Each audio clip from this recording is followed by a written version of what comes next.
Alright, so all wrongs reserved. AWR Talk Time. Episode 5. This is episode 5. Uno, dos, tres, cuatro. Cinco. Is it cinco? Cinco, yeah. Cinco to Corey and Bryce. Yeah. Cinco to Corey and Bryce.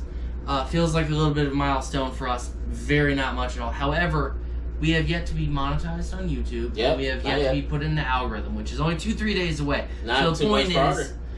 In just a matter of a couple days, if you really help us push our videos, it will show up in the algorithm and recommend it to other like-minded people who are into hip-hop.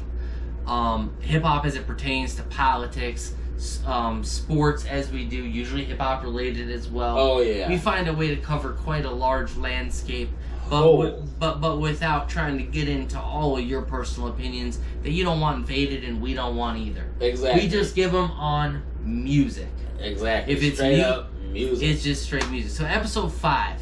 Episode 5. Five. Uno, dos, tres, cuatro, cinco. Say it. Cinco, say it. No, yeah. seis to no, six. 6 to 6? Yeah. Oh, right. Seis to Okay. six, yeah. So cinco. Yeah, right. Yeah. Cinco de Mayo. Yeah. So cinco is, we covered last time in episode 4, East Coast versus West Coast, diss songs as it pertains to beef and who won, if anyone. Yep. Which I think we came to the conclusion, ultimately it was no one. Right. There was no winner when you have a bunch of dead people over. Yeah, and think about who got shot. I mean, you know. I appreciate competition, but you notice LeBron James hasn't killed anyone. Yeah. Nor Michael Jordan for that Yeah, matter. LeBron wasn't shooting up Steph Curry. Yeah, you know? yeah. I mean, what a game that would be. Yeah. But no, anyway, one of the things we got to talking to after doing that episode, as fun as it was to do and all that stuff, was, he and I. It goes without saying, but if need be, we will point out. Bryce and I are both juggalos. Yes, sir. We proudly represent. We proudly represent the Hatchet, Psychopathic Records. A lot of people think of juggalos as ICP worshippers, which is false. Not true. They're definitely our style and it's one of those things that we all have in common. Oh, for sure. But how many different types of black people are there? There how many different types of Asians are there? Plenty. I find that you can find just about anything within the Juggalo pool. But you'll find the best of whatever that is in the Juggalo pool. Right. With that said, we have a very deep connection and appreciation for Detroit and Detroit music, particularly hip-hop. Not just hip-hop, though. We could go off into other... we can... I mean, Kiss got famous by going to Detroit. That's true. Not that they're from there, but they got famous by going there. Right, and Motown. Can't forget about fucking Motown. Yeah, where's the term Motown even come from? You know what I mean? Like Motor City. Like it's known for like motors and music. Right. And it's in its own style. So the point is we thought, okay, East Coast, you can listen to Jigga or Nas or Biggie, you know it's East Coast. Instantaneously. If it's Pac, Ice Cube, Ice-T, it sounds so West Coast, it's not even funny. Yeah, like you know who it is, you know what side. And you can say that for the South as well, but you might not know whether it's Florida or Missouri or, it could be anywhere that's in the lower half. Yeah. It's not as identifiable. Yeah, not identifiable. I would say St. Louis and Atlanta a little bit. Yeah, a little bit. I'll give them that. Yeah. But as for the Midwest, there's no place like Detroit. Detroit has its own sound in hip-hop. They do. And it has from day one. Now, hip-hop was generated, I think, as an official genre in, 1978, I think, is where usually people chalk up to. Sugar Hill Gang. Yep. 78. That's where hip-hop starts. If it had a starting date. Yeah, late 70s, early 80s. But rap music.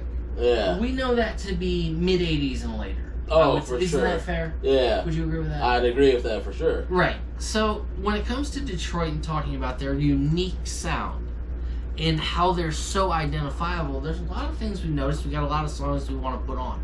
Just little snippets of, but we'll talk about them. Yep. One of the things, and God bless my friend Cody Spence, for giving me this. I just asked him about this. I told him we were doing this video. I said, what sticks out to you? Because he's a big fan of Detroit too. Right. ICP, Eminem, Esham, Nodis, Mastermind, D12, Awesome Dre. The list goes on and on. Many of which we're going to cover today. But he said the thing that stuck out to him a lot is poverty. But like, what is part of the soul? of Detroit music, especially hip hop. And he said poverty, and I got to really thinking about that, and it didn't take long before I realized ICP, both, remember, this doesn't have nothing to do with skin color. ICP's white, and Shady 2 Dope is white and then half native. Yep. But broke, poor, relatively uneducated. Yeah.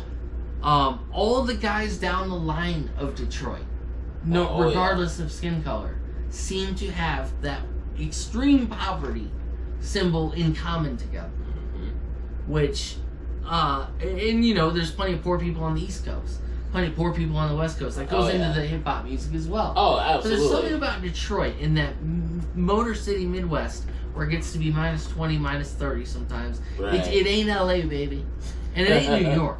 It's just they kind of the old saying, Detroit versus everybody.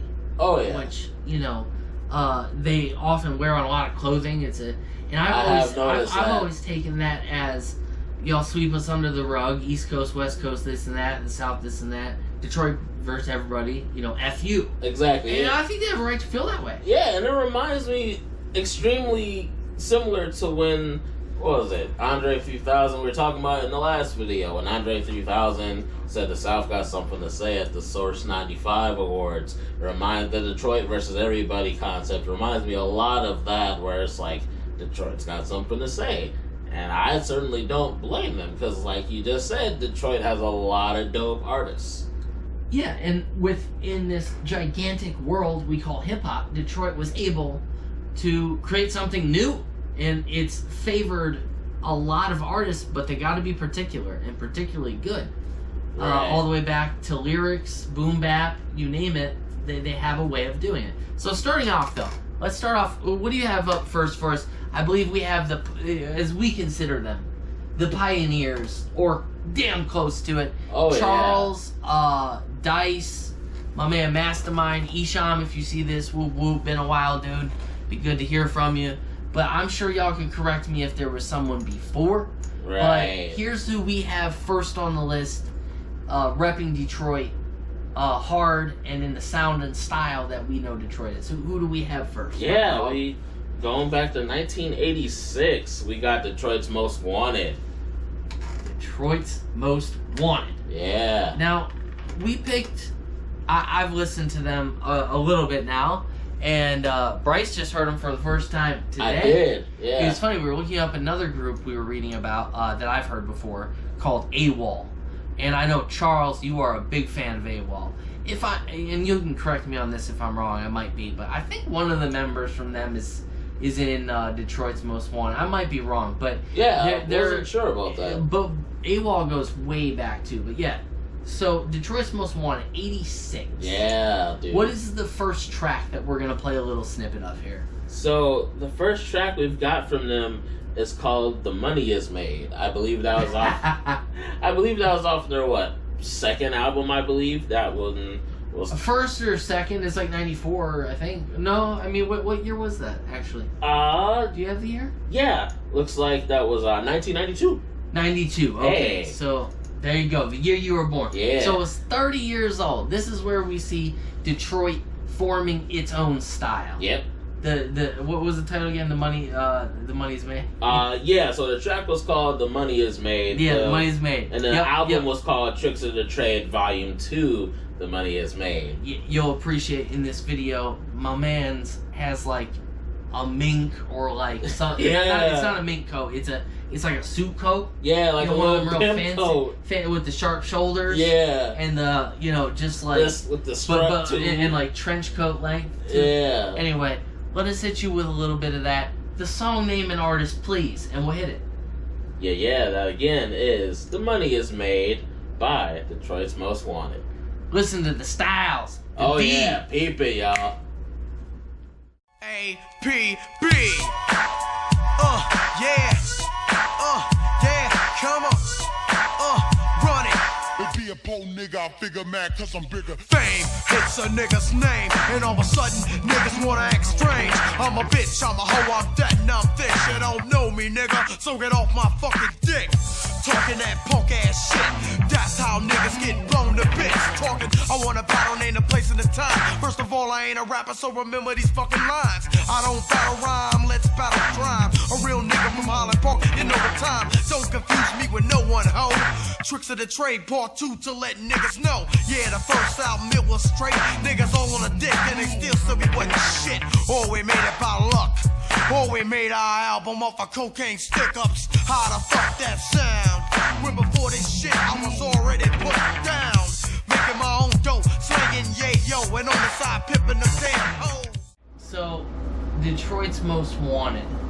Like I said, I couldn't remember if it was mink or what it is exactly, but he's got that awesome suit trench coat. Got that shit rocking. Suit trench coat. Yeah. And mostly the song is about what, at least for 86, that's hardcore.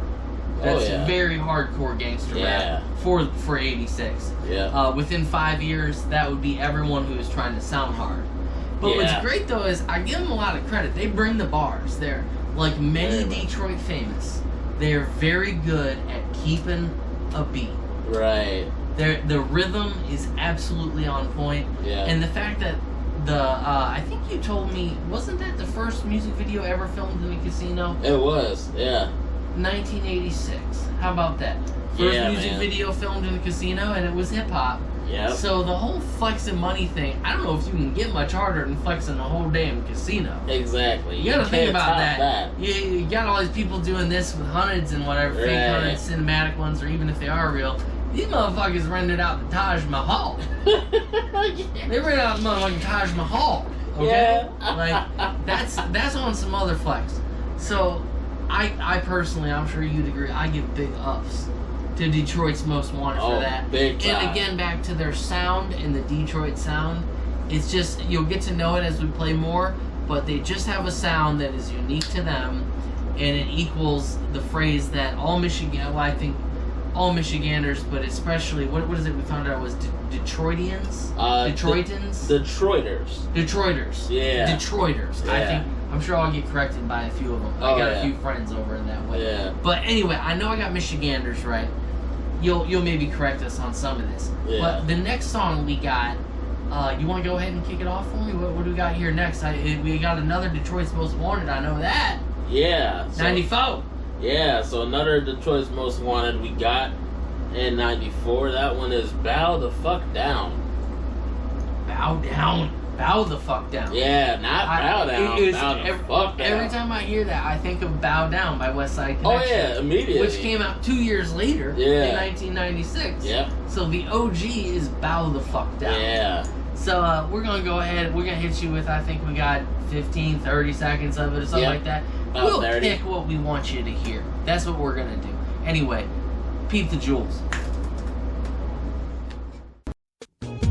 Here I come, another day, another dollar. Beeper overload, niggas wanna holler. Cause they know a nigga got the fast sacks. The cut is light, and they be doubling they change back.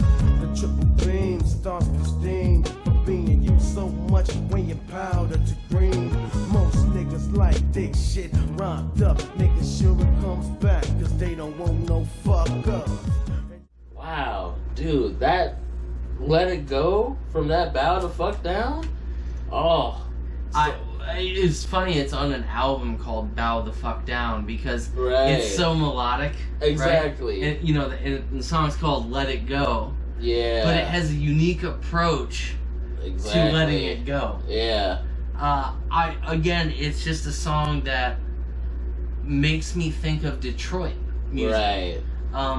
Don't get me wrong, East Coast has their version of melodic stuff. Yeah. East Coast has a lot of great singers throughout history. Absolutely. So does the West Coast, all the way to Nate Dogg, right? Yeah, hell yeah. One of the best. Yep. But to hear Midwesterners, Detroiters or Michiganders, whatever the damn proper term is, it has a very oh my man, you took choir when you was a kid, didn't you, son? Which you and I both did. Yeah, we both did. We both did. So and grew up in the Midwest. So I appreciate it, dog. Oh yeah, it was a great, well done track. Now as we go through, so now we're getting out the 80s, and that was what 94. 94. Yep, that was 94. So now we're getting into someone else, I believe. Who do we have next on the list? It's big name, if I remember correctly. Yeah, we got the one and only Esham. Esham the Unholy. Yes. Thank you very much. Yeah. So this man pioneered an entire genre. Like,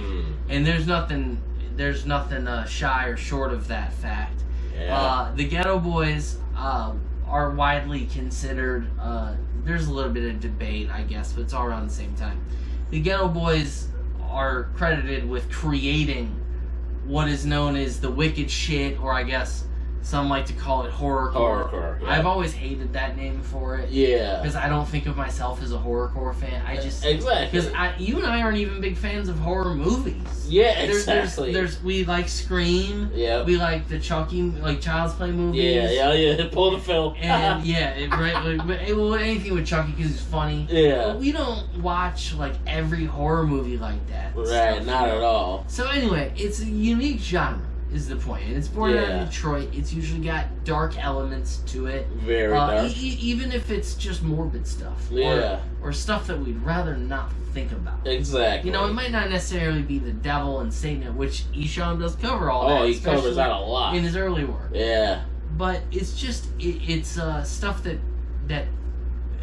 people wouldn't ask you to cover necessarily, and therefore you think there's no audience. But yet when people hear it, you know, it's like Violent J says, when he used to put in Esham's Boomin' Words from Hell, where we're going to start off, 1989. Yeah. He'd say that it was like the sky used to turn red when he put in the tape. That's right. I remember that from the book. So Esham, when he recorded this, was 13, 14, 15 years old. Yep. Yeah. Something like that. Yep. 13 to 15 years old. Yeah. You can hear the young man's voice, and he had nothing but a drum machine, a couple busted machines that halfway worked, doing it in his closet. Yep. There in 7 Mile. Remember, he lived in a little white house. Yeah. Up in the second floor, he was. Yep. His history is amazing. I mean, Detroit, I think, is full of what I think we think of as rags to riches type of thing. Oh, very much it's so. like every Detroit anybody who's somebody now, like a household name or whatever, they all came from a level of poverty that is like government cheese, powdered this and that, to shade. Like, very much so. Like, they got the shit that the Hunger Barrel threw away. Is the scene that's from it. But no, Esham's, I think, what do we got here? Esham's Boomin' is our next example. So I think it's the first track on Boomin' Words from Hell here. Let me see. I have the 25th anniversary. At that beauty right there. I mean, it's already 30-something years old. So, 1988, 89. So this is... And signed by Esham. Esham, fun fact, has been a really good dude to me in person. When he moved to Minnesota, he lives not far from Bryce. That's right, not too far. In South Minneapolis these days, which is just wild. Yeah, the fact that I've gone to concerts with him as a friend blows my mind. Yeah, dude, that's crazy. And he acts just like a homie. Like he just bullshits just like this. Amazing. Likes his puff of the ganj, like me. Yeah, oh, of course. And would you pass it to him every time. But no, great artist that really invented the genre. That really did. So here's a little bit of Esham's Boomin'. Yeah. Let me Boomin' action. Wow. Yo, man, let me get one of them big motherfuckers and shit in there. Alright, man, here you go, man. Give me the money, man. Give me the money. That one, man. Hey, fuck that. You don't get no damn choice. Get the rock and get the fuck on. Sitting down in a crack house, earning my pay. If some bass that jump crazy, I'll just blow them away. Cause I'm fully wrapped. I ain't taking crack. I got a mini 14 with a shoulder strap. Bass heads that knocked on the door, they just knocked and knocked. My crack quickly disappeared, one rock by rock. I had a couple more to go, but oh no, here comes the big O, busting out the dough. Wow, dude, for that track right there, man, that Esham's Boomin'. You know, I was listening to that track, and I really thought to myself, listening to it now compared to when you first showed it to me, like really absorbing not just the story he was telling, but the way those flows were going, like that triple flow you were just mentioning when we listened to it. Yeah, for a couple bars. Yeah. I got away from the cops, I'm screaming, fuck the hoes. I was like, what? Like, to do that while he with was... just a drum kit. Yeah. He just speeds in the drum kit. Yeah, and then to do that while he was a teenager to have that advanced flow, like, that's amazing, dude. Like, you know what? We'll do this. Go ahead. We won't even cut this out. Look up on your phone real quick. Look at the year he was born. Esham Atticus Smith. I think he was 13 to 15 years old when he recorded his debut album, Esham Boomin' Words from Hell. Dude, that's amazing, man. I'm almost positive. We're gonna look it up live here real quick. I don't. We'll go ahead and do that. Well, live sort of. Esham Atticus Smith. 1973 is when he was born. Yeah, no, that actually makes sense. So 73. So he was about 16 when this came out. So 14, 15 when he recorded this record. Wow. That's amazing. Isn't that amazing? Yeah, that's amazing. Really, it's funny because really, you know, it's your typical intro track, right? To a rap album at the time. Yeah. Shit talking. Oh yeah. You know? Very much. What really sticks out to me again is, and part of why it stuck with me when Cody said this, is the poverty thing. Right. You can tell he's bragging about slanging crack, right? Yeah. And stuff like that. But what on earth 13, 14, 15-year-old should know that much about the streets, slanging crack, and doing anything they gotta do to get by? Right. As he says. Exactly. But in what sane world does a child of that age need to know any of that stuff? Right, you would think nothing at all. They wouldn't need to know anything. I think it speaks so much to the environment he grew up in. Very much. That gave him, I mean, I think he's kind of like a person who could never have writer's block, especially in that era. Oh, the era definitely we're in that era. Yeah. Where you probably couldn't shut him up. Yeah. And as shows his albums released, we're going to get into more Esham, but he dropped out, you know, he put out there classic after classic. This is just his first. Yeah. Next, we're going to get into another track from Esham, from Esham's debut album, Boomin' Words from Hell. I believe we have The Devil's Groove. We do. Devil's Groove. Again, appreciate that this is part of the foundation of Detroit hip-hop, and it's done by a 14, 15-year-old kid at this advanced level. In the era it was, without clicks and deletes, lots of hard work. So, The Devil's Groove, baby. Devil's Groove. Crazy conflict, don't take no shit. Since age 13, I was illegitimate. Had a problem with homicide, crazy as suicide. Suck a motherfucking pussy dreams and I died. Back full of hell rays. Done with your dead days. No one listens to what the devil says. But I'm smooth like Satan. And I was waiting for another death. So breathe your last breath. I'm a psychopath, crazy motherfucker laugh. At a funeral, tell me, do you know any other brother, any other that can get some? Say his name and there'll be another victim. See, words can't describe the pain you'll feel. You can't imagine it, cause that's real. Woosah! Oh, man. I gotta take my hat off for that one. It is warm. Yeah. Oh, man. So, what I took away from hearing that... It is warm. Yeah, it's that track is fire. That's how warm it is in here. As you pointed out, that track was so great with the many switch-ups it had with not just the beat and not just the build-up of 4 different parts, like you said. 4 or 5. It has, like, depending on which like 4 or parts 5. you count. It starts off with just cymbals. Yeah, right? The cymbals and the hats. And then eventually it turns into this manic but organized. Yeah. Like something you expect from a horror movie almost. It sounds like the Halloween theme song. It is, but sped up. Yeah, I did notice that. But it's layered. Yeah. And you can tell he's playing his own drum kit.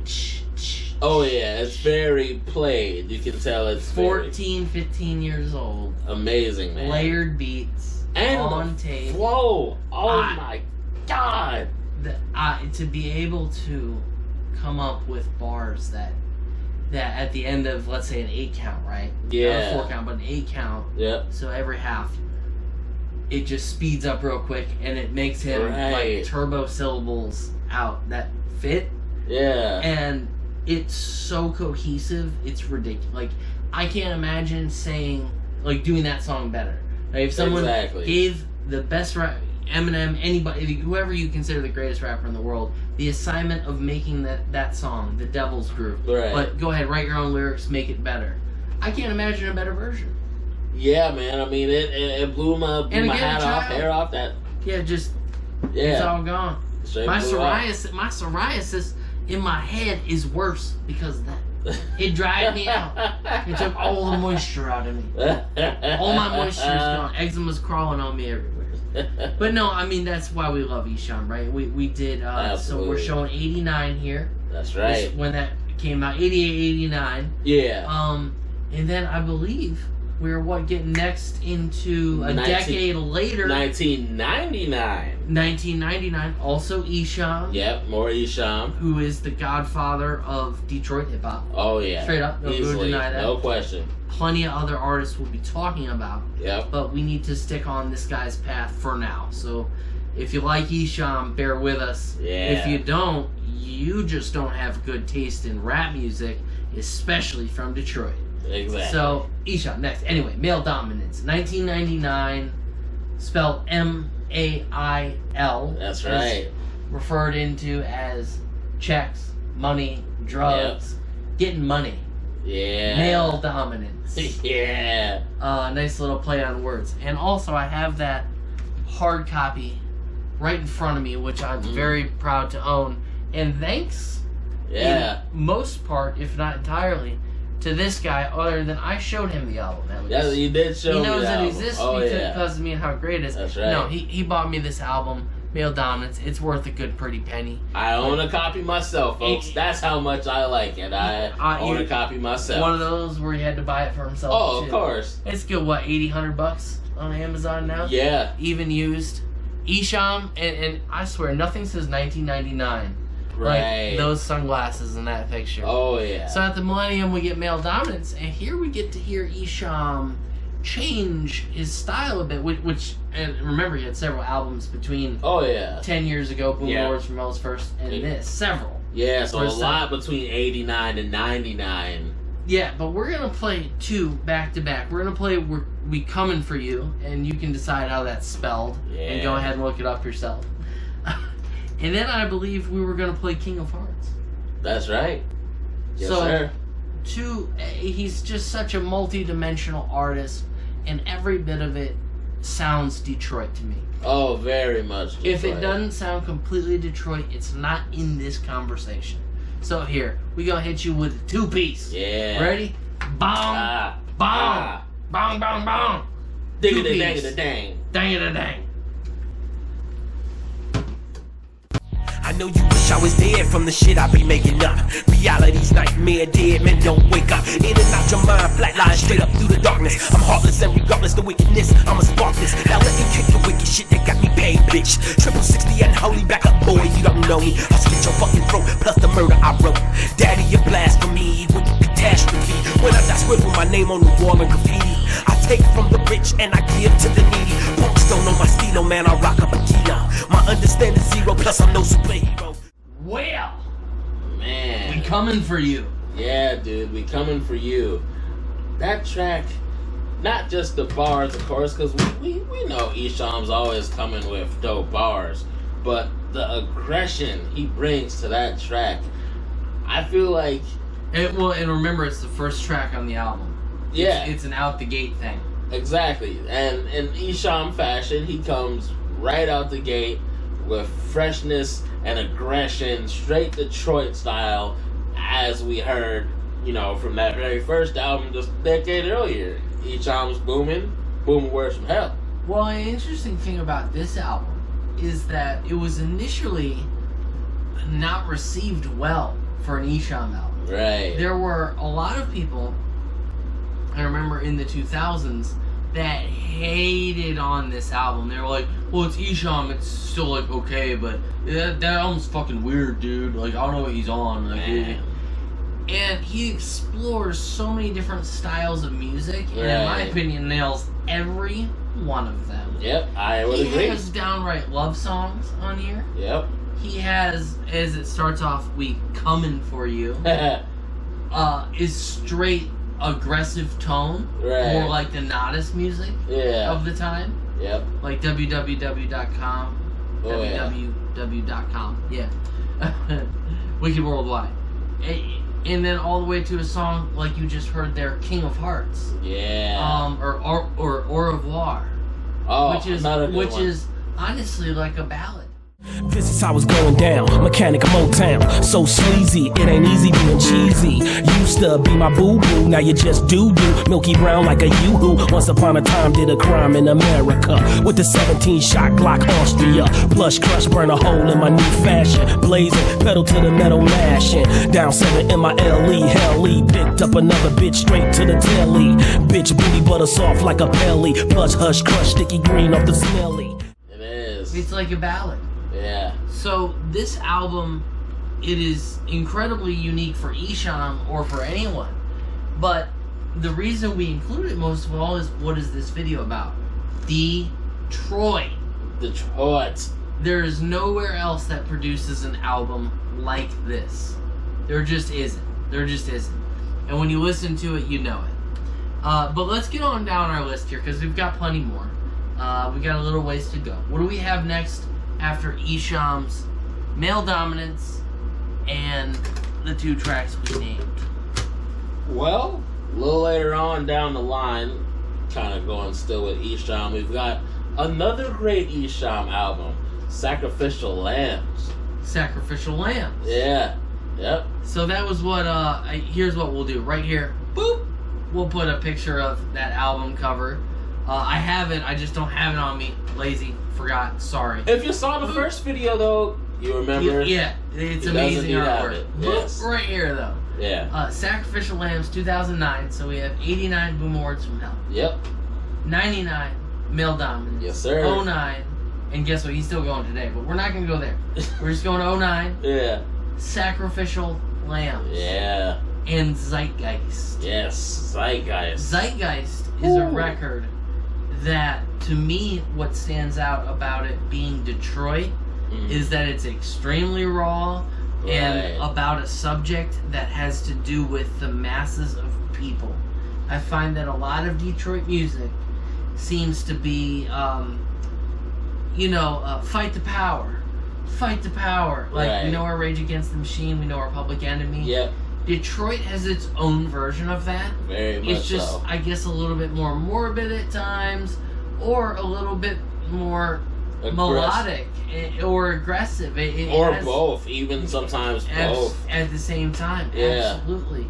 So, that to me is what makes that stick out, is Zeitgeist. It starts off, I don't know where the clip is from, but we will show you a little piece of Zeitgeist, the rapping in it. Yep. It has an amazing intro that starts the album off. Oh, yeah. As the song does, but it's like the intro is built into the song. Yeah. And then he goes off at such a rapid fire. I want you to get mad. I don't want you to protest. I don't want you to riot. I don't want you to write to your congressman because I wouldn't know what to tell you to write. I don't know what to do about the depression and the inflation and the Russians and the crime in the street. All I know is that first, you've got to get mad. You've got to say, I'm a human being. God damn it. My life has value. Wicked shit. Wicked shit. Wicked shit. Wicked shit. Wicked shit. Back in this bitch, so you motherfuckers better know what time it is. You all know my name, so you know what kind of rhyme it is. I don't give a fuck about your favorite rapper, he can't die next.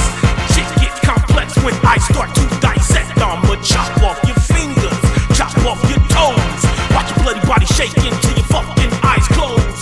Bitch, you die slow. Bitch, you die slow. Suicide bomber, finger on the button, ready to explode. Again, with his precision on drums. Yeah. Esham's ability, and Detroit rappers in general, but Esham being the best of them, really. His precision with being on point with drums is next to nobody. It's insane, dude. It's insanely good. What's, I mean, I like the bars in that song a lot, too. What he's actually talking about. Right. You know, back up in this bitch, you motherfuckers better know what time it is. My name's Esham, you all know what kind of rhyme it is. I don't give a fuck about your favorite rapper, he can die next. Shit gets complex when I start to dissect.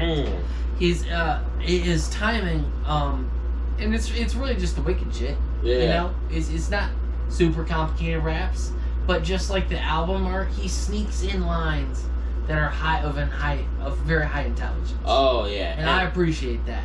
I do. Like other than just spitting hot fire, he does sneak in intelligence that is really great. Very much so. And I think back to when you showed me that just 2 years ago, and you're like, dude, you have to listen to this. I think back to my first time hearing it. We pulled into your driveway when you were still living in Florida, and I just remember the emotion. We didn't get out of the car. We did not get out the car. We just sat there. He had just gotten through the intro, and he was through like part of his first verse, and he was just going off. Yeah. And I just put it in park, and we just sat there.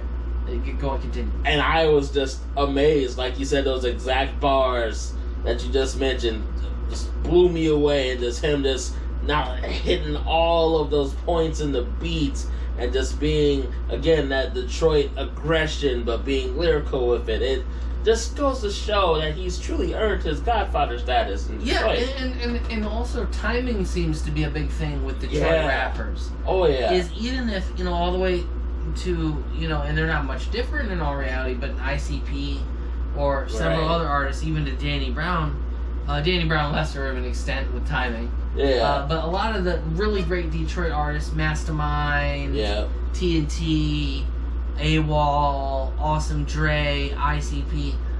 One of the things a lot of them have in common is their timing. Their on beatness. Right. Right. There's being on beat. Yep. And then there's being white people on beat. Right. Like which is like maybe like half level below, and then you have the half level above, which is being Esham on beat. Right. And that just I think the Thriller video took notes on Esham in the Boom. He's born, what, 73? Yep. So they probably took a little Esham, took notes for the Thriller video, how to fucking be on time. Not to be on the guy's nuts, I just really respect him a lot as an artist, man. And appreciate him. But, so we got Sacrificial Lamb, got Esham there covered. Who is next down our Detroit Phantasmo list?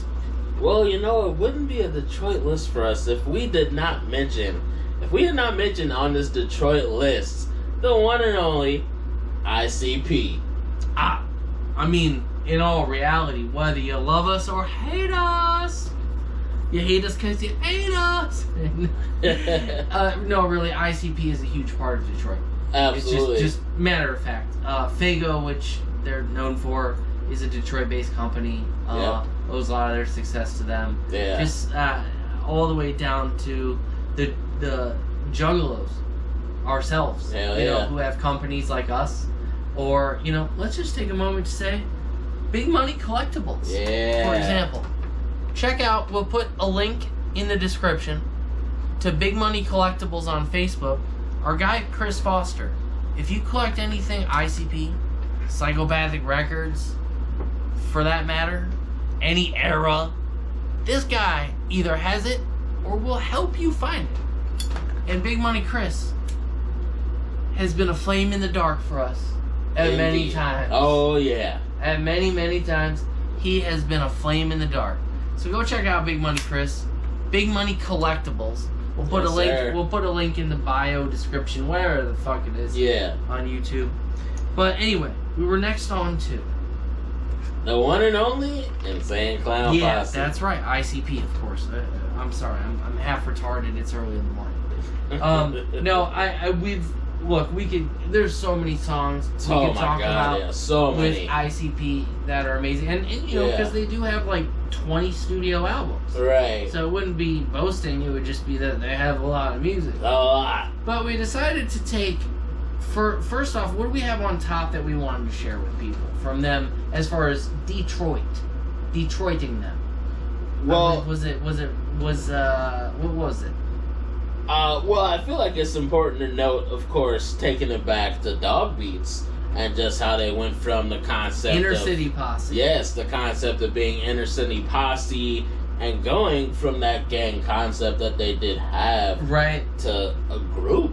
Yeah, because the coolest thing at the time, 1990, Detroit, really nationwide, was gangs. And they flew a white rag, which means we don't hate or love anybody, we're neutral. Right. And gangs don't really get to be that way. Exactly. They did some of the petty dirt stuff, and before you had Insane Clown Posse, you had Inner City Posse, the ICP. Yeah. The Inner City Posse. And that takes us to Dog Beats. Yes, sir. So I don't have a copy of it on hand, so again, boop, will be the cover. How about we even alternate the Fat Ronnie? We'll show the Don cover and the Fat Ronnie cover. Yeah. Boop, right there will be Dog Beats as we play this here. But I think, what did we go with? Did we go with Life at Risk? What we went with Ghetto Zone. Ghetto Zone, okay. So Ghetto Zone, 1990-91, Inner City Posse, a.k.a. Insane Clown Posse. Yep. Get your ear holes filled. This is Detroit to its core. They've got Uzis. They've got shotguns. They've got explosives. Southwest Detroit. They got Uzis. They got shotguns. They got explosives. They got access to any kind of weapon they want within 24 hours. We got over 50,000 gangbangers out there. Violent J serving ghetto hard street shit. You know it's potent when the funky ass beat hit. Rolling the dice and we's hitting point. ICP out of Southwest Detroit, running with a gang of 20 street hoods. Lookers on my back cause I'm selling them cheap goods, running through the motherfucking alleyway. They can't catch violent crazy ass Psychopath J, but I guess I wasn't so crazy this time. Now I'm chilling in the back of car 49. Yeah, that's where I'm gripping that metal. They put a man on the moon, but can't do shit for the ghetto. I look at all that and it makes me sick. I wanna grab the motherfuckers, make them swallow a brick. So I grab anybody I can find. Beat a fiend in the head with a goddamn stop sign. Flex one of us and I'ma find you. Bullet rips through your chest and hits a bitch behind you. Kill two birds with one stone. You're laying in the street with a bullet in your dome, and to them hillbillies listening down south. Talk shit about the city with my nuts in your wife's mouth. And keep stringing on your banjo, cause we don't like that shit where I come from, bro. Well, Ghetto Zone. Man, Ghetto Zone. Ghetto Zone. Dog Beats. Yes. Inner City Posse. For 1990, right? Yeah, 1990, 1991. Okay. Is how I usually remember that album. For that time, the sampling on that especially, like, the bars themselves are extremely dope, but the especially for young rappers of that time. Exactly. The sampling, it reminds me a lot of Esham's Boomin' Words from Hell, like that same type of sampling. Lots of layering. Yeah, lots of layering. Lots of beat layering and vocal layering. Oh yeah, and there's some drum layering in there as well. Exactly. Yeah, I noticed Detroit really favors their drums. Definitely. They definitely do. That, as you know, and we're both in agreement, that EP for old school, where they started music, you can't beat Dog Beats by Inner City Posse, aka Insane Clown Posse, who eventually became 2 members. But what do we got next from them? I believe we jump all the way ahead to when they become platinum artists in 1997. That's right. Jump ahead to that great Milenko. Great Milenko. Yeah. 1997. Yep, 97. They were signed to Hollywood Records. They were a really successful, particularly at that time, out of Detroit band. Group. Oh yeah. They were very successful, and they were promised that even though Hollywood Records was owned by Disney, that they would not interfere with their lyrics or this or that, and in perfect 90s sensory fashion. Only when the album hit the shelves did Disney and their, I guess, Christian stock owners and supporters have a problem with the lyrics of ICP, which they had already remade 2 or 3 times. That's why there's like 3 versions of every song you've ever heard on the Great Milenko. Yeah. The lyrics are slightly different. Yeah. And they're all out there. Yeah. You know? But they pulled it that day. It's a classic album. But the song we want to show, Boogie Woogie Woo, is quite famous by them. It's we're not showing something people ain't heard. Exactly. But it's 1997. It's it's effectively 10 years later. Yeah. Certainly in career progression years. Definitely. From them being kids with absolutely nothing to their first $1 million contract to make an album. Right. And it's them doing storytelling, which is, I think, what ICP does best. Exactly. Them at their finest. Particularly Violent J. Oh yeah. And the sound effects in it. Yeah. And stuff like that. Little Jimmy. Got him! So, we're going to go on and show how ICP keeps it moving always. Going back 97, but keeping it moving from where we started in 86 at doing the wicked shit. Yeah. How you define that is up to you, but what we know is when you hear it, you know it. It's playful, it's horror music, but even then I wouldn't really call it that. Yeah, I wouldn't call it that. It's storytelling. Yeah. It's storytelling, maybe in a dark manner, but also some positive. So, yeah. Boogie Woogie Woo it is. Yeah. And we'll spin it to you. Wah! Driven by death itself.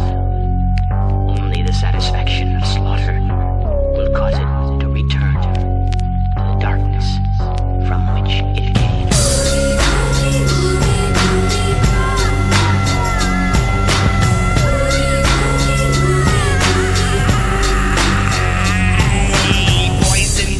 It's 99 time. Happy Day the Clown has a nursery rhyme. It's about the boogie woogie man. Keep your light on as long as you can. Cause when it cuts off, so does your head. Boogie woogie woogie waits under your bed with a shake. Spot up through the bottom. Little Jimmy Jimmy. Got him. And that was Boogie Woogie Woo, which we have the great Milenko on vinyl, red pressing. Yeah. It is such a gem to behold. It That is a song that a lot of people know. And a lot of people are familiar with this album because if they lived in the 90s, even early 2000s, etc., there's a good chance even if they hate ICP or whatever, Right, they know or love this album. Right Oh, here.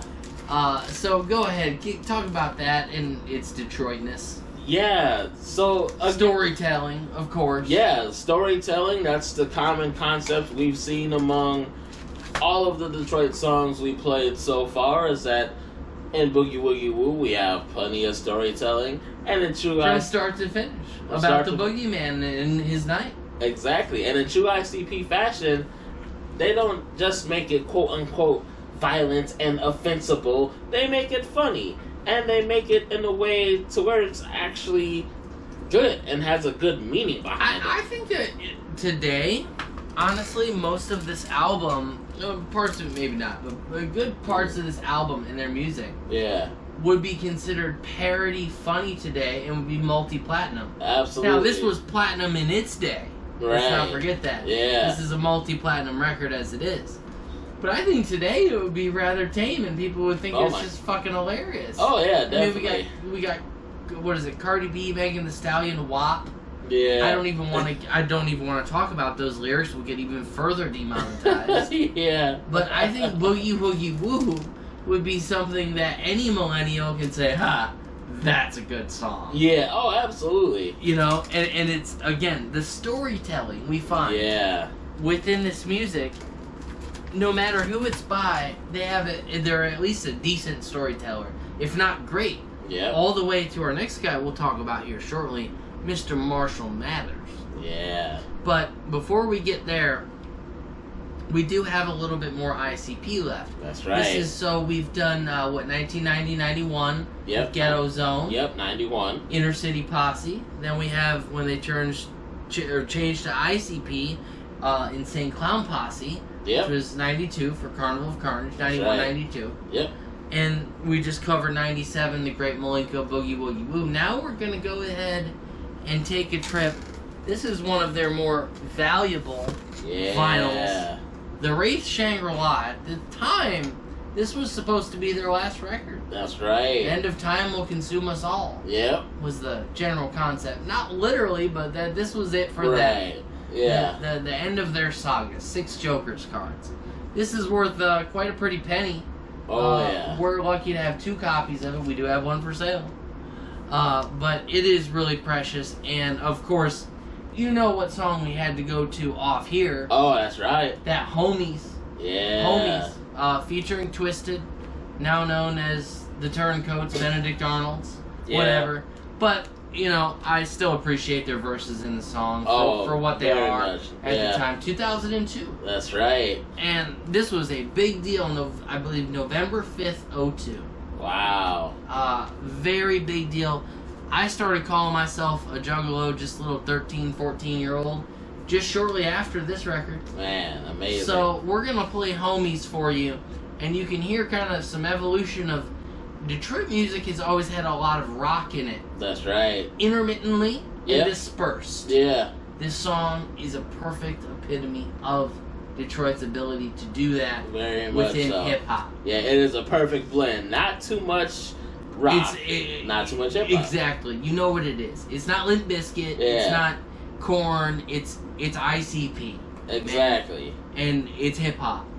And we would like to play for y'all a real quick, 30, maybe 60-second clip of, I think, Violent J's verse has got to be it, right? Oh, of course, so if you've ever had a job that you truly despise, give us a like and a thumbs up, maybe even subscribe.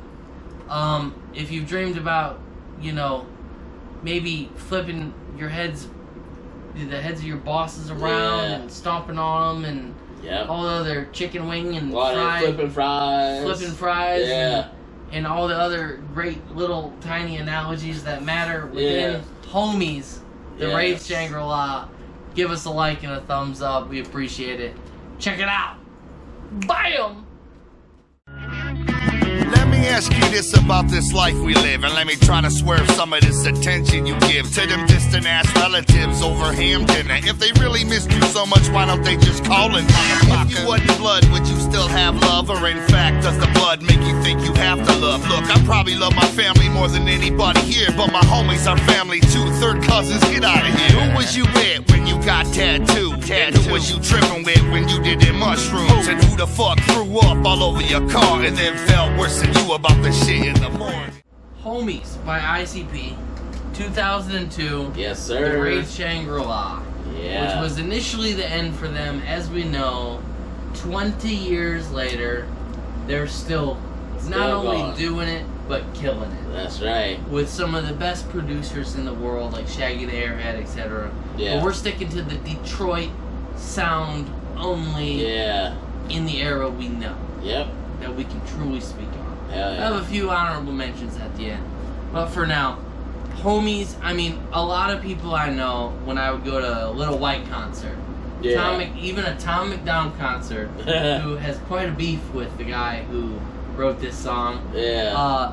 There was a lot of us shaking hands and hugging at his show when this song played from the DJ. Yeah. It just brings vibes. Oh, definitely. That just feel positive.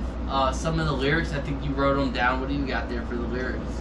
Yeah, what comes to mind... You ever had a job that you truly despise? Like, I don't know, maybe dishwashing or fucking flipping fries. And you got this boss who thinks he's the Don Mega. Because he's the head manager, chief chili fry maker. All you can envision is y'all homies beating him down.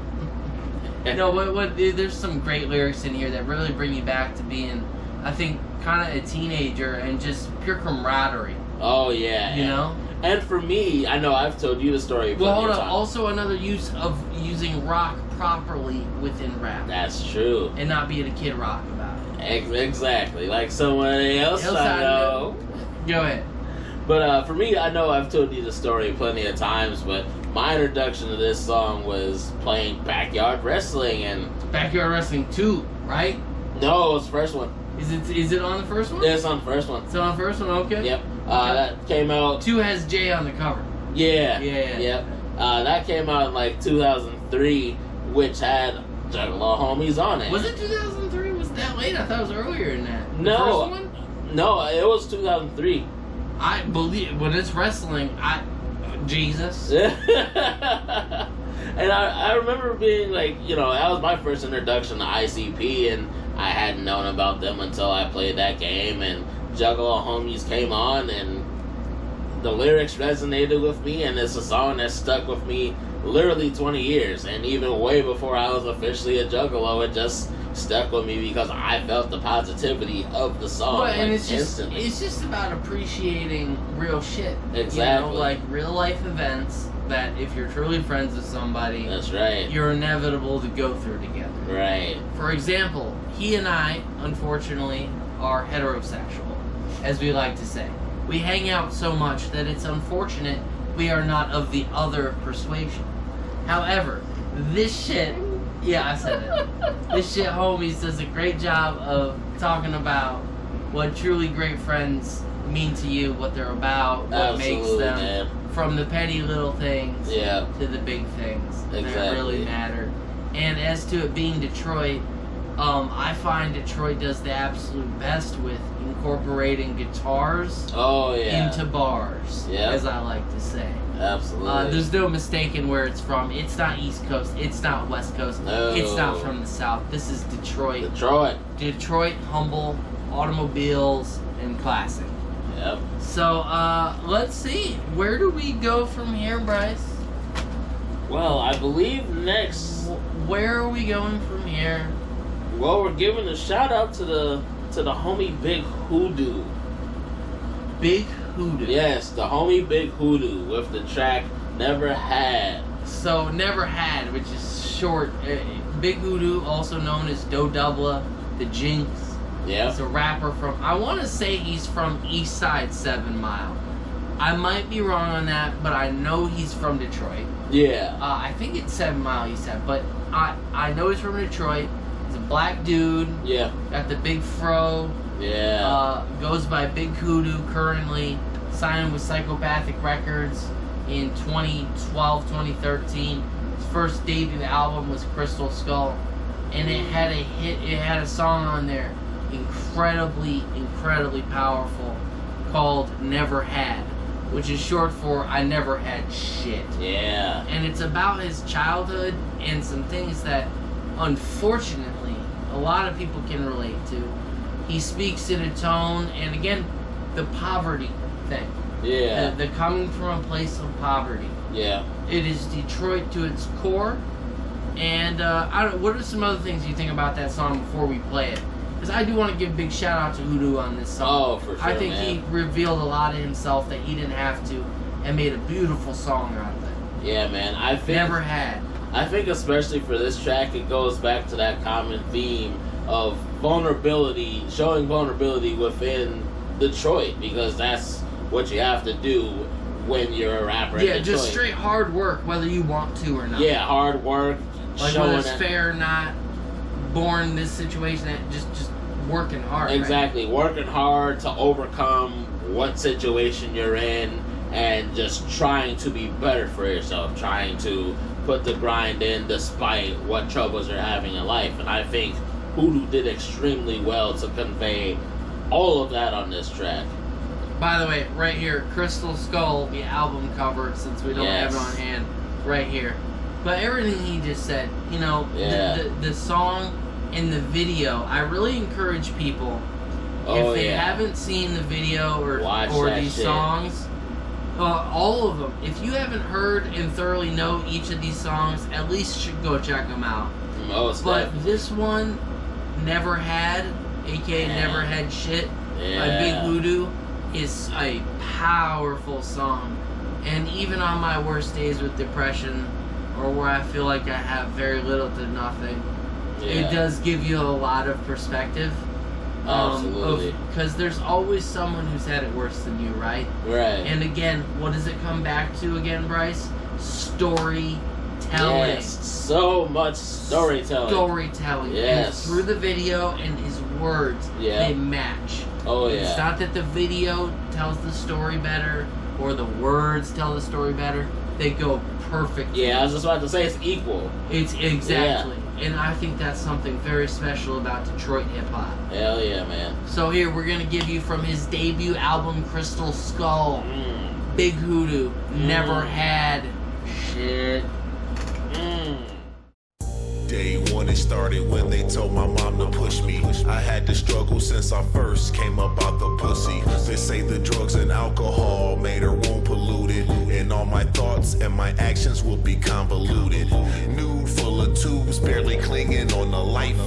In the incubator, shaking like I'm on the pipe. Doctors tell my mom be hopeful, but all she said is fuck him, I don't want him, he's better off dead. Alright, so Never Had Shit, man, by the man Big Hoodoo. Big Hoodoo. I know he's a Michigander. I know he's from Detroit. I don't remember exactly where he's from, but if memory serves me correctly, it's East Side, and I think like 7 Mile. I think he's from the same general area as Esham. Yeah. If I'm wrong, y'all correct me, please. But I think I'm like 90% sure on that. But I know he's Detroit born and bred. Oh yeah. And you can hear it in that song. You know. Oh my God. What is the thing we've talked about, and we're going to continue to talk about, that seems to give Detroit artists a leg up in a way, in the sense that of poverty, that sometimes never having had shit. I never had shit. I never had love. I never had clothes. I never had toys. I never had bikes. I never had friends. You know, and also with the poverty and the things that a lot of kids would go through of any color in that situation, but particularly the time he grew up. Yeah. I think he's about my age, maybe a little more. Formerly known as Doe Dubla, the Jinx. Big Hoodoo. That song to me is what sold me that, like, okay, from the album Crystal Skull, his debut as Big Hoodoo. Yeah. Even if this dude, I hate people who call him Big Doo-Doo. I can't. That's terrible, I think that's man. rude. Yeah, but I told myself, even if this dude doesn't hit, like, fully, which he kind of didn't. He hit, but he didn't hit like Ouija has. Like, you know what I'm saying? Yeah. Ouija is once in like a 20 years on Psychopathic Records type of artist. But the point was, when I heard that song, I was like, I will forever respect this guy. Yeah. I will never disrespect this dude unless he disrespects me personally. Right. You know, when I hear a song like that, and I think about my rough times and stuff, well, you know, I'm sure I dealt with things he didn't. I'm sure you did. Dealt with things that he did. But man, the level of the poverty, lack of love, the relationship with his mother, lack of real father there, how honest he is about it in it too. And most of the video is panning on his face. Exactly. And you can see it in his eyes. I was just going to say, it's almost like he's, I don't want to say on the verge of tears, but doing that shit where you get a headache because you know you're holding them back. You ever done that before? Oh my God, all the time. Like wanting to rage cry almost. Yeah. Because you are actually holding them back. You start to get a headache and it throbs. Yeah. He embodies his song so well in the video. So Big Hoodoo, maybe not the biggest artist ever, like the guy we're about to talk about. Yeah. But certainly worth a lot of respect and represents the Detroit sound. Very much so. Particularly with that song we just shared. Never Had. Big Hoodoo, Crystal Skull. Yeah. So then we get into Marshall. That's right. And I really need to say no more than Marshall, but Marshall Mathers. Yes, sir. Eminem. The Slim Shady Eminem. Slim Shady. Hotter than the set of twin babies. Fuck you. With the windows up, when the temp goes up to the mid-80s. Calling men ladies. Sorry, Doc, about a bit crazy. That's okay, go with him, Haley. Dada. So we fooling here, and we're keeping it in. So, Slim Shady LP. The song we have that we're going from here is Just Don't Give a Fuck. But it was originally on the EP that ended up as a tape in Dr. Dre's hand, the Slim Shady EP. That's right. It's why it's widely considered, and same with the video, which we'll share a snippet of, within copyright law, of course. That's right. Within the 76 Act, we will be good. But, no, it shows you Eminem actually before he blew up. Yeah. Which is, like, it's the only video you get. Because anything after that, I'm thinking of his music videos. Oh, yeah. Wouldn't you say any music video after that he'd blown up to some degree? Oh, of course. Thinking of Guilty Conscience. Yeah. My Name Is. Like, literally anything after that video, that's when M has already blown off, already taken off. At least to some degree. Like, he's platinum, he's, you know... Yeah. Eminem's platinum, he's doing 50 a week. Dre voice. Yeah. No, so we're going to give you a little bit of Just Don't Give a Fuck. And again, where he comes from in the video is in a trailer park, and it's in black and white. With the aliens and the watermelon. It just takes his style, and yet it has that same scent of making the most of poverty. Yes. In a lyrical and poetic sense. Whether it's from the style of beats that Detroit tends to use, to the subject matter, and the fact that Detroit seems to be willing to talk a little deeper than the coasts, right. in my opinion. Yeah. I know there's deep shit from the west, deep shit from the east. Oh, of course. But of course, you know, Nas, Common, etc. But Detroit has its own brand of it. And that's really what we're does. talking about here today, is that Detroit deserves to be considered East Coast, West Coast, but it should be like this. East Coast, Detroit. Yeah. You know, East Coast, Detroit, West Coast. Very much so. It shouldn't be just East-West. Right. Right? So, we're going to go ahead and give you a little bit of funk here, and then we'll talk a little bit more about Marshall before we transition. Yeah. Sound good? Whoop, whoop. Whoop, whoop. Play that don't shit. Give a fuck. Play it. This is what you thought it wasn't. It means the brothers representing the 30 dozen. I be the FO, the double K. And check out my man, he goes by the name of Slim Shady, brain dead like Jim Brady. I'm a M80, you little like that Kim lady. I'm buzzing, dirty dozen, naughty rotten rhymer. Cursing that you play is worse than Marty Schottenheimer. You whacking in the motherfucker you bitch your style from. You ain't gonna sell 2 copies if you press a double album. Yeah. Wow. Eminem, just don't give a fuck.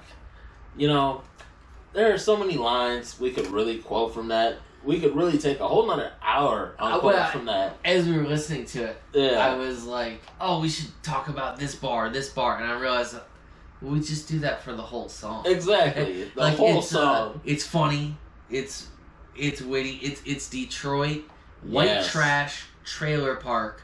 But when we say white trash, we don't mean trash person. That's right. We mean truly Detroit as a whole embraces that Detroit versus everybody and the scrub mentality. Yeah. If Scrubs ever won, it was in Detroit, baby. Very much so. That's the truth for everyone we've talked about, I think. Yeah. One way or another. Yep. You know, so with just why don't you get?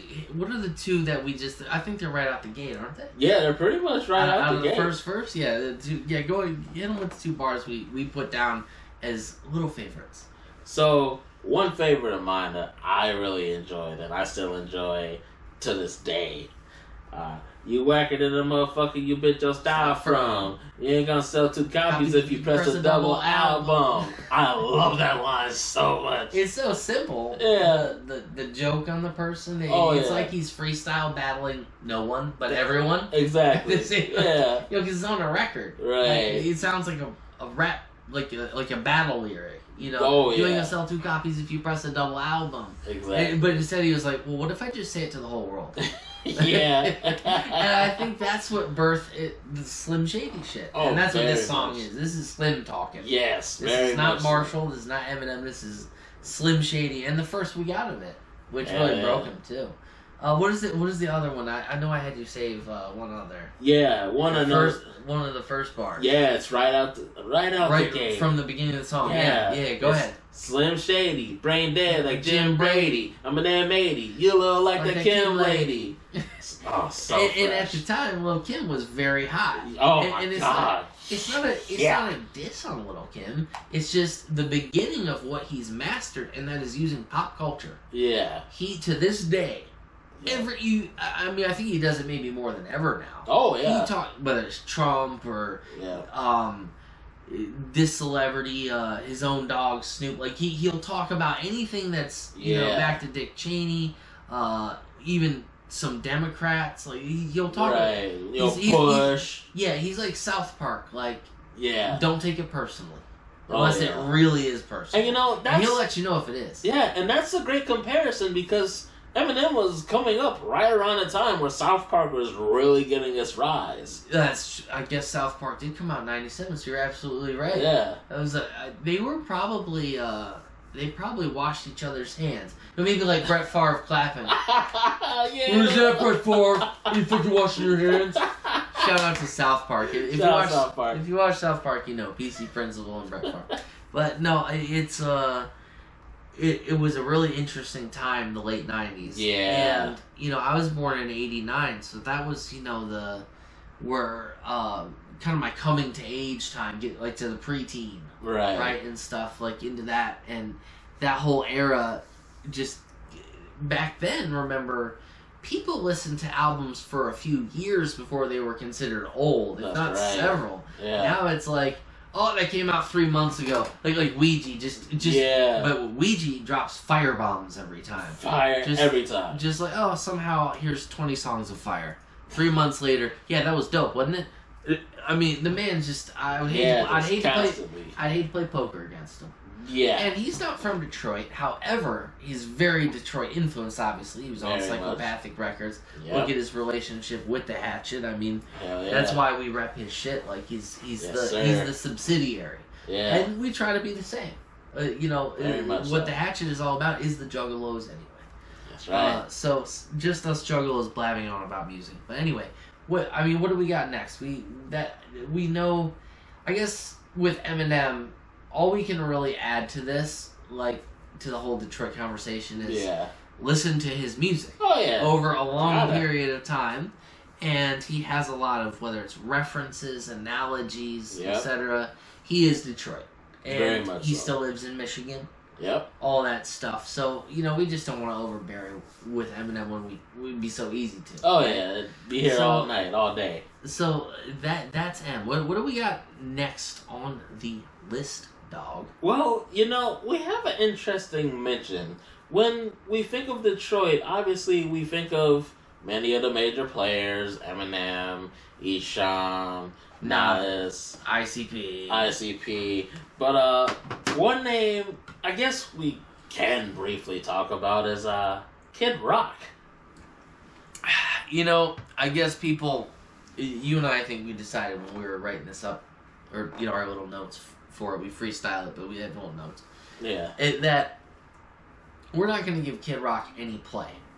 Hell no. If you want to listen to Kid Rock's music, you know how to find it. Go listen to Kid Rock's music. What we will say about Kid Rock is that and this is unfortunate, I would say 90% of people who know Kid Rock don't know this about Kid Rock.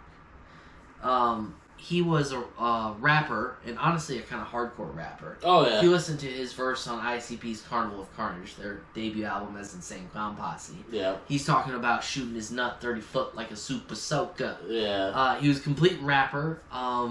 He's from way out in the burbs. He was... oh, yeah. He was... I wouldn't say he grew up rich, but he grew up where his dad owned a company. He grew up fine compared to the rest of the people we've talked about. Yeah. Eminem, Esham, Detroit's Most Wanted, ICP. He grew up very, 35 Mile, right? So, but he's worth a mention because he's been very successful in music, and at one point in time, he did rap. He kind of Machine Gun Kelly before Machine Gun Kelly. He really did. Yeah. Except for he was like, well, let me just take this fact that in the biz, 4 out of 5 people know I'm a total bigot and a racist. Yep. And I'll just turn it into this ba with the ba and slowly country it out. Yeah. And I'll make the money, but over a long period of time, milking out of people. Right. In one sense, he's one of the most respectable artists. And in Yeah. one sense, he's the least respectable thing on earth as an artist. Exactly. And also, we do have to remember he's produced a shit ton by Mikey Clark. That's right. None other than Mikey Clark. Yep. One of the greatest producers ever to come out of Detroit. Has done many of Insane Clown Posse's best albums. Oh, yeah. Maybe their albums in general. I do like the new generation of things, but I love that they always are keeping him in the mix. Oh, of course. He's always in the mix. He's a legend. So yeah, got to. So we give Kid Rock. We're just giving him a little, I guess, honorable mention in the most half-hearted. Give me a really weak fist bump. Yeah. That's what we have to say about Kid Rock. Yeah, right there. Yeah. That's what we have to say about Kid Rock. But noteworthy, I suppose. Yeah. On from Kid Rock, though. What's next? We got that Dirty Dozen, D12. Dirty Dozen. Closed out some Eminem. That's right. We got Devil's Night from 2001. If you look close, you can see the flames. Yeah, it is still in its wrap. It is open. I've scratched this quite a bit. It scratches very well. Oh, yeah. But even with the wrap on, you can still see it, though. I forget the name for this material. Oh, yeah. But it's that, scratchy stuff. Yeah. It makes that annoying noise with your fingernails. Yeah. I hate that sound sensation, but it gives you this cool 3D effect of the matchbook burning. Anyway, D12, 2001. Devil's Night. Yeah. And the track, sir. The track we've got is the self-titled track, That's Devil's right. Night, off of Devil's Night. Devil's Night from Devil's Night. So, it is on side 2 of, or record 2, side B. It's one of the last songs. This song, we picked it because Devil's Night is a term that comes from Detroit. Right. And it means the night before Halloween. The night before Halloween, October 30th, is known as Devil's Night. And a lot of the time what they would do in Detroit, which is actually depicted in 8 Mile briefly, you know when they burned down that house where a bunch of unsavory things had happened to kids. Right. And, you know, sexual this and that. Yeah. Right? And so they burned down the house. That was Devil's Night. That was October 30th in the movie. Okay. And it was a big tradition. I think it still is to this day. I'm sure there's Southwest, I imagine. Parts of Detroit still celebrate Devil's Night. Yeah. And they often burned a lot of the property that just needed to go or had bad mojo about it. It was like an aggressive Halloween. Right. And then you have Halloween the next day. So Devil's Night, really cool name. Dirty Dozen, originally they wanted to have 12 members. That's what D12 stands for. Yeah. Eventually they figured it impossible to have 12 MCs on the same page and actually make songs. Right, been there. Right, yeah. Groups are hard enough. Yeah. Of even 2 or 3 or 4, right? Yeah. So eventually they settled on 6 MCs, but each would have an alter ego like Eminem had invented at the time. That's right. Slim Shady. Yeah. So each one of them having an alter ego. And we picked Devil's Night not because it's necessarily the best song on the album, although it's fire. It represents the Detroit style, and that they seem to be okay with having Halloween in anything. Exactly. And that's not just ICP, you know, it's right here, D12, Eminem. Exactly. It's just a celebrated thing there. Devil's Night, October 30th. Yep. So let's give you a little taste in the face. Bam! I make music to make you sick of fake music. Hate music like devil worshiping Satan music. So say your prayers, your Hail Marys and Jesuses. Take 2 sticks, tape them together and make a crucifix. Try to stop it, but you can't do it. A whole generation of kids blowing out their fucking brains to this Kurt Cobain music. Students converted to cane users as soon as they heard it. Went out and murdered and maimed to it. What's your name? Judas. Got my 916 sharpshooter. So, D12. Yes. Like we said. That Devil's Night. Devil's Night, the title track, which is at the end of the record, towards the end of the record, has a couple bonuses on it. It's an absolute classic, like I've said before. Oh, yeah. For me, in hip-hop, this was one of the first 10 albums I bought when it came out. Ah, that's right. On release day. Yeah. And I think it was, I want to say summer of 01, something like that. It was. June 19th, 2001. Yep, I remember it was right around my birthday. Yeah. Yep, 2001. Little me turning, 11, 12. You can hear in that song, in the sample we provided, what I love about that little sample from Eminem is how many syllables he's able to use. He's using, 4 or 5 syllable words. Right. And goes off. And you can go ahead and listen to the song yourself. All of these songs will be in the description. We'll give links to them. Every one of the artists on here, from Con Artist, Kaniva, Swifty McVeigh, Proof, like they all embody Detroit battle rap style. Oh yeah. Because it's funny. It almost sounds like in some of these verses, you and I both noticed this together. It sounds like they're battle rapping someone who isn't there. Exactly. So it's almost like they're talking shit to the whole world. Right. Which you find on this album quite a bit. Shit can happen with other songs. Oh, but it's really cool. It embodies their whole, day before Halloween tradition of Devil's Night. Mm-hmm. And the chorus is Devil's Night. And kind of Halloween a little bit. Omni, right. And descriptive of what that is. So that's one we had to kind of end it with. But before we fully end it, Bryce, we owe these are Michiganders They're not from Detroit, but it's sister, cousin, whatever city. Flint, Michigan. Yeah. The one and only Project Born. Project Born. Let me tell you, Frank Nitty is a personal friend of mine. Yes, that dude, I'm so proud of everything he's accomplished, everything he's come to do outside of music, and yet with still inside of music. Mm-hmm. The guy, he's got a bunch of kids. He's a great dad to so many of them. I see it often. His biggest flaw, Frank Nitty, fun fact, is the Patriots or the Bucks, whatever team Tom Brady's on, could win the Super Bowl 12 times in a row, and you take a picture of him, and he'll still look like like the angriest smile you've ever seen. Yeah. But in real life, he's the most loving fucking guy you'll ever meet.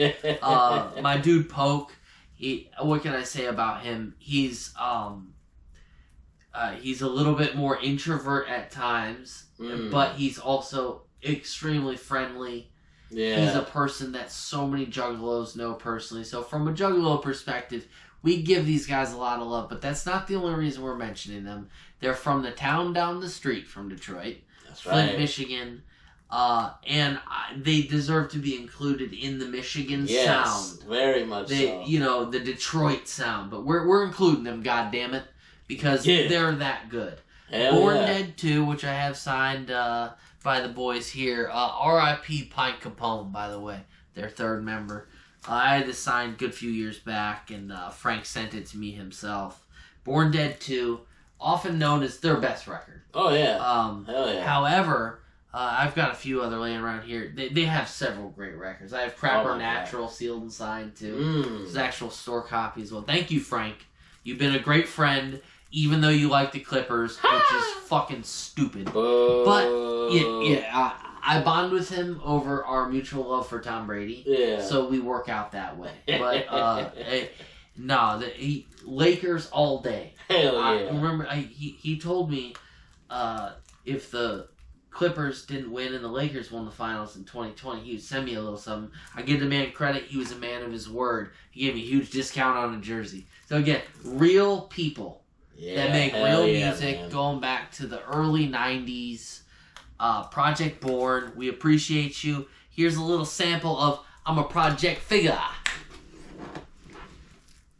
These busters got me on my grind, ain't trying to go back. Just starving like a bum and gallons of water being packed up a hill every day just to take a bath. Can you imagine how many gallons of water it takes to wash your ass? Reminiscent of yesterday, it keeps the niggas striving, cause I'm lucky than a motherfucker just to be alive and trying to be a father to my kids. Sometimes it gets hectic cause I'm thrown for a loop on some bullshit unexpected, hustling hard just to make it.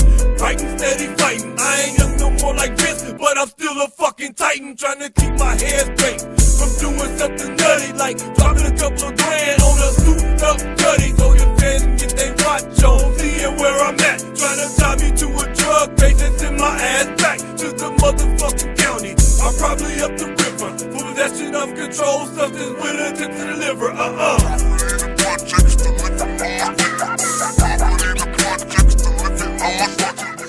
Oh man, that track was amazing with Frank kicking off that first verse, man. And what was that line you said that you really dug a lot? Oh man, there's so much of that song and his verse there that I love, but the part that pertains to the common denominator we found of hardship and perseverance, that is Detroit, and shout out to Flint as well. Yeah, shout out to Flint. And Project Born is just like a cousin sister city. Yeah. Is the grind through some awfully tough situations. His lyric is something like climbing that hill every day just to take a bath. Yeah. Can you imagine how many gallons of water it takes to wash your ass? Yeah, that's the one. Like bathing in the river. Yep. Like, I think about, my really hard times, and it helps put them in perspective for me. Right. I don't know about you, but I never had to climb a hill to take a bath in a river. Yeah. And how many gallons of water it takes to wash my ass, literally, Right.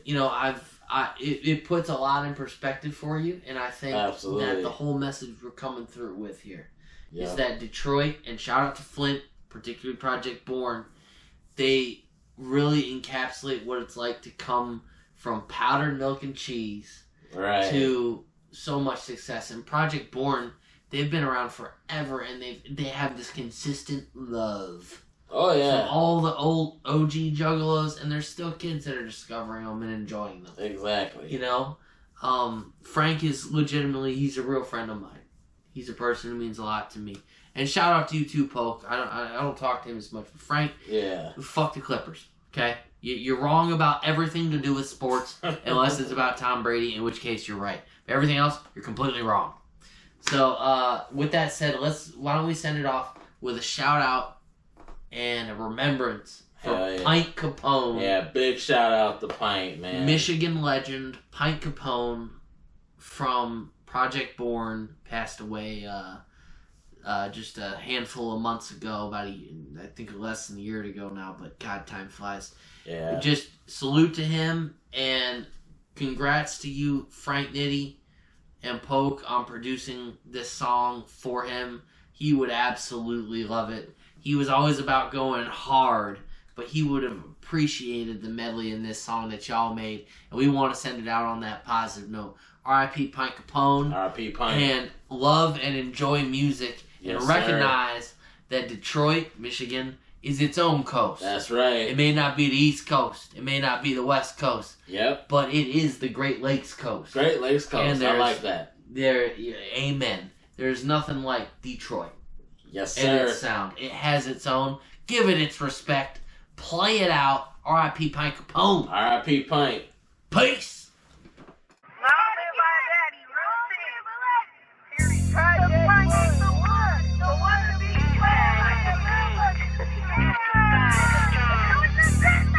Love you.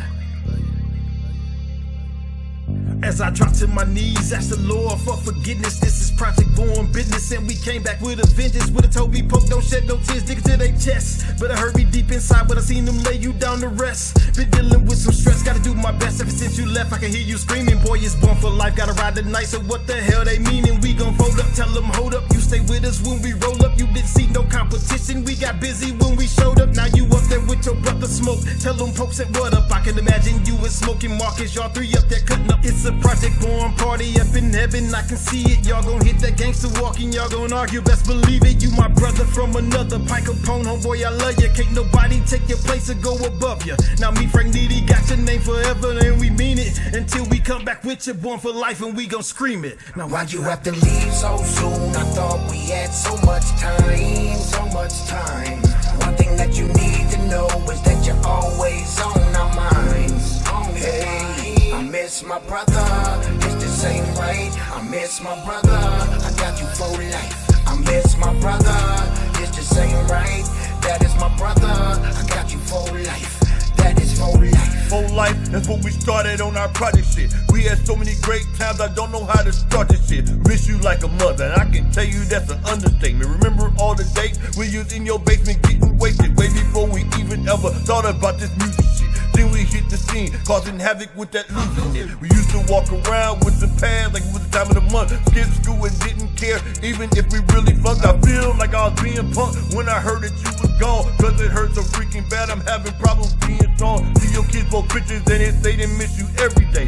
And I don't know what to say, cause I just feel the same way. I just wish I could come back so we can drop another hit. Or maybe kick it in the backyard and talk a little shit. Man, I wish I could just pick up the phone and call with your 9 numbers and talk about the thing that we gonna get into this summer. I know a lot of times me on Polk often had our issue, but that don't change the fact that you my brother and I miss you. Then Vic came home and now you gone. Got my brother, lost a brother. Yeah, we brothers, different mothers, River Park raised motherfuckers. Sometimes things happen, don't understand it. I take it like a man. When you got hit by that car and it was hard for you to stand, I would visit you at Insight a couple of times a week. We would have some conversations about some ladies you would freak. We was laughing cause it helped the pain, but just a different strain. I got tears as I'm writing this, your pictures in my Google frame. I need a heads up on this one, it just hit me like a brick. I done lost a lot of people, but this some different shit. It's weighing hard on me every day. Your funeral was lit, I was in the corner crying, I could barely do our hits. I was stuck, my brother, this shit was drastic.